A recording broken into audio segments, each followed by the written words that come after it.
Ne, si të rritur, me shambullin ton, ndihmojmë fëmijët tanë edhe ndikojmë pjesëtarë të tjerë të shoqërisë.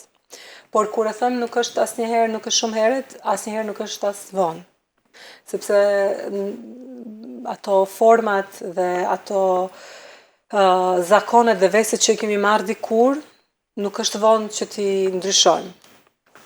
Edukimi është shumë i rëndësishëm për të drejtat e njeriut dhe për dinjitetin sa më herët tek fëmijët nga mosha më e vogël, duke modeluar ne sjelljen që presim tek ata. Është e kot, unë tash nuk jam pedagoge dhe nuk mund ta komentoj nga ky aspekt, por nga përvoja personale, familjare, mund të them se ne mund të flasim sa të duam, por fëmijët dhe të rinjët bëjnë ashtu siç na shohin. Jo ashtu siç dëgjojnë. Në kanë si model, kështu që ata vazhdojnë. Pikrisht. Dhe mendoj se çdo qytetar është aktivist. Jo dikush ka ndoshta hapësirë më të madhe dhe është më i pranishëm në media, sigurisht që ka një ndikim më të madh, por çdo qytetar është aktivist. Dhe çdo qytetar duhet të tregojë dinjitet, respekt ndaj vetes, sepse në këtë mënyrë çon një mesazh se nuk duron diskriminim, por edhe ndaj të tjerëve, sepse vetëm duke reflektuar respekt, tregojmë se e meritojmë atë. Faleminderit shumë që më keni ftuar si thash për këtë bisedë që mendoj se është një temë shumë rëndësishme. Mesazhi im do të ishte pikërisht kjo për cilët kemi folur.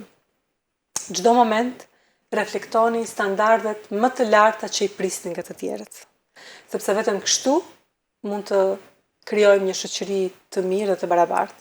Vetëm duke avancuar veten mund të kërkojmë përgjegjësinë nga institucionet dhe nga politikanët. Ne jemi bërë një shoqëri e stërpolitizuar. Domethënë, mendojmë që politika do të zgjedhë të gjitha problemet tona, të jetës, të shoqërisë, të infrastrukturës, të kështu me radhë. Përgjegjësia është edhe tek ne. Ato që mund t'i ndryshojmë ne pozitivisht, do t'i ndryshojmë ne pozitivisht. Ato që nuk mundemi të ndryshojmë, duhet të dimë ku t'i kërkojmë të drejtat tona. Prandaj, qytetari nuk guxon të jetë pasiv. Duhet të jetë qytetari aktiv. Është detyrë e jona.